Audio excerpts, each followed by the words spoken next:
Quando a doutrina Monroe é anunciada, em 1823, os Estados Unidos ainda não são o país confiante que o mundo conhece hoje. Eles são uma nação jovem, recém-independente, construída a partir de uma ruptura traumática com o maior império da época, a Inglaterra. A independência americana não nasce de um consenso interno sólido, mas de uma soma de tensões, interesses econômicos e medo de dominação externa. Os Estados Unidos surgem com uma obsessão central: não voltar a ser colônia de ninguém. Esse medo molda tudo. O país ainda está em expansão territorial, ainda organiza suas instituições, ainda tenta unificar estados com culturas, economias e interesses muito diferentes. Há conflitos internos, disputas regionais, escravidão, tensões raciais e um receio constante de fragmentação. Ao mesmo tempo, a Europa continua sendo o centro do mundo.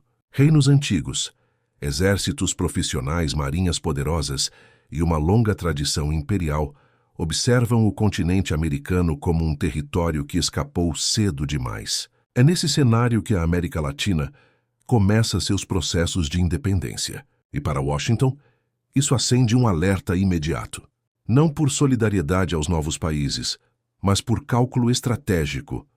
Se as potências europeias tentassem retomar o controle dessas regiões, os Estados Unidos estariam cercados novamente por impérios. A doutrina Monroe surge então como um ato preventivo. Ela não diz, vamos proteger a América. Ela diz de forma implícita, não aceitamos que outras potências se reinstalem aqui. Mas há uma contradição silenciosa. Os Estados Unidos ainda não tinham força militar suficiente para sustentar essa ameaça sozinhos. Ou seja, a doutrina nasce mais como declaração de intenção histórica do que como imposição imediata.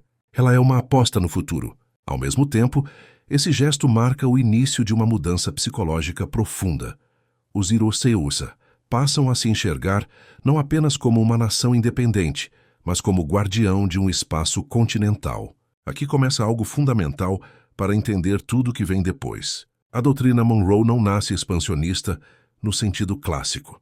Ela nasce defensiva, ansiosa e profundamente marcada pelo trauma colonial. Mas toda defesa territorial prolongada tende a se transformar em direito presumido. E todo direito presumido, com o tempo, vira poder exercido. É nesse ponto que a história interna dos Estados Unidos se conecta com sua futura política externa. O medo de ser dominado se transforma gradualmente na justificativa para dominar. A doutrina Monroe, portanto, não é apenas uma regra diplomática. Ela é a expressão de um país jovem, tentando garantir que, desta vez, seria ele quem definiria os limites do jogo. Se no início a doutrina Monroe nasce como defesa, ela rapidamente começa a se transformar em outra coisa. Não por decreto, mas por hábito. À medida que os Estados Unidos crescem, expandem território, consolidam instituições e acumulam poder econômico, a ideia de proteger o hemisfério passa a carregar um pressuposto silencioso, o de que apenas eles saberiam o que é melhor para esse espaço. É nesse ponto que a doutrina deixa de ser apenas estratégica e passa a ser moral. Os Estados Unidos começam a se enxergar como uma exceção histórica, um país que teria escapado dos vícios europeus, monarquia, aristocracia, decadência imperial, e por isso estaria destinado a um papel diferente no mundo. Essa narrativa cria algo poderoso. Não basta ter poder, é preciso merecê-lo. E os EUA passam a se convencer de que merecem. A partir daí, intervenções deixam de ser apresentadas como interesse e passam a ser vendidas como responsabilidade. Influência vira tutela, pressão vira orientação. Esse deslocamento é sutil, mas decisivo, porque quando um país acredita que age em nome de valores universais, qualquer resistência passa a parecer irracional, ingrata ou perigosa. Quem não aceita a ordem proposta deixa de ser apenas diferente, passa a ser visto como um problema. Essa lógica molda a política externa americana ao longo do século XIX e se cristaliza no século XX. Ela justifica a expansão territorial, intervenções indiretas e, mais tarde, o papel de polícia do hemisfério. Aqui acontece algo importante para entender o presente. A doutrina Monroe deixa de ser uma linha defensiva e passa a ser um critério moral de julgamento. Não se trata mais apenas de impedir a Europa. Trata-se de definir quem está dentro da ordem aceitável e quem está fora. E quando isso acontece, a doutrina já não depende apenas de força militar. Ela passa a operar através de narrativas, alianças seletivas, reconhecimento político e exclusão. O poder deixa de ser só visível, ele se torna normalizado. Esse é o ponto em que a doutrina Monroe começa a moldar não apenas a geopolítica, mas a percepção que os Estados Unidos têm de si mesmos. Um país que não apenas protege, mas autoriza. E toda vez que alguém autoriza, alguém do outro lado aprende a obedecer ou a resistir. Quando a doutrina Monroe se consolida como moral e não apenas como ideia, ela começa a produzir efeitos reais fora dos Estados Unidos. É nesse momento que a teoria vira prática. No século XIX, a expansão territorial americana já indica que a lógica da doutrina não se limita a palavras. O país avança para o oeste, incorpora territórios, redefine fronteiras e consolida a ideia de que crescimento é sinônimo de destino.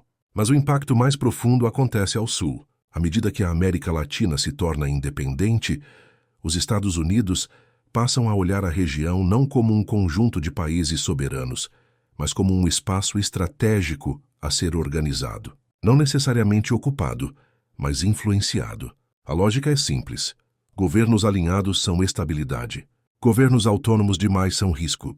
Esse raciocínio não nasce de um plano único, mas de uma repetição de decisões. Intervenções indiretas, apoio a elites locais, pressão econômica, isolamento diplomático. Tudo isso passa a ser justificado pela mesma ideia central: manter a ordem no hemisfério. Aqui a doutrina Monroe ganha uma nova função. Ela deixa de ser apenas um escudo contra a Europa e se transforma em um filtro político. Não importa apenas quem governa, mas como governa e para quem governa. Ao longo do tempo, isso cria uma dinâmica desigual. Países da região passam a ajustar suas decisões não apenas às próprias necessidades internas, mas às reações externas que podem provocar. A soberania existe, mas é constantemente negociada. Esse é o ponto que muitas análises ignoram. A influência raramente aparece como imposição direta. Ela se manifesta como limite invisível. Você pode escolher, desde que escolha dentro do permitido. E esse modelo funciona por décadas, porque o custo de enfrentá-lo é alto. Sanções, isolamento, instabilidade e crise econômica. Assim, a doutrina Monroe não precisa ser declarada todos os dias. Ela opera no pano de fundo, moldando comportamentos, alianças e silêncios. É aqui que o ressentimento começa a se acumular. Não como ódio imediato, mas como memória política. A América Latina não reage apenas ao presente, mas a uma sequência histórica em que decisões locais sempre parecem ter um teto invisível. Esse é o legado concreto da doutrina. Ela não apenas organizou o poder, ela ensinou quem manda e quem precisa calcular antes de agir. Durante grande parte do século XX, a doutrina Monroe se sustenta porque o mundo é relativamente simples em termos de poder. Há centros claros, alianças previsíveis e poucas alternativas reais fora da órbita americana. Mas esse cenário começa a mudar de forma silenciosa, quase imperceptível. O fim da Guerra Fria dá aos Estados Unidos uma sensação de vitória definitiva. Por um breve momento, parece que a doutrina não só venceu, como se tornou desnecessária. Não havia rival direto, não havia contraponto imediato. Esse foi o erro. Enquanto os EUAs acreditavam que a ordem estava consolidada, o mundo começava a se reorganizar por baixo da superfície. Novas economias cresciam, novas rotas comerciais surgiam. A tecnologia diminuía distâncias e enfraquecia monopólios de influência. A China entra em cena não com tanques, mas com comércio, infraestrutura e financiamento. A Rússia retorna não como império ideológico, mas como potência energética e militar regional. Outros países passam a negociar sem pedir autorização explícita. A lógica muda. A influência deixa de ser vertical e passa a ser distribuída. Nesse novo cenário, a doutrina Monroe começa a apresentar sinais de desgaste. Não porque os Estados Unidos deixaram de ter poder, mas porque esse poder já não é suficiente para organizar o hemisfério sozinho. Países da América Latina passam a diversificar relações, negociam com vários polos ao mesmo tempo, buscam alternativas, sem romper diretamente com Washington. É uma mudança sutil, mas profunda. A doutrina foi pensada para um mundo onde dizer não era suficiente.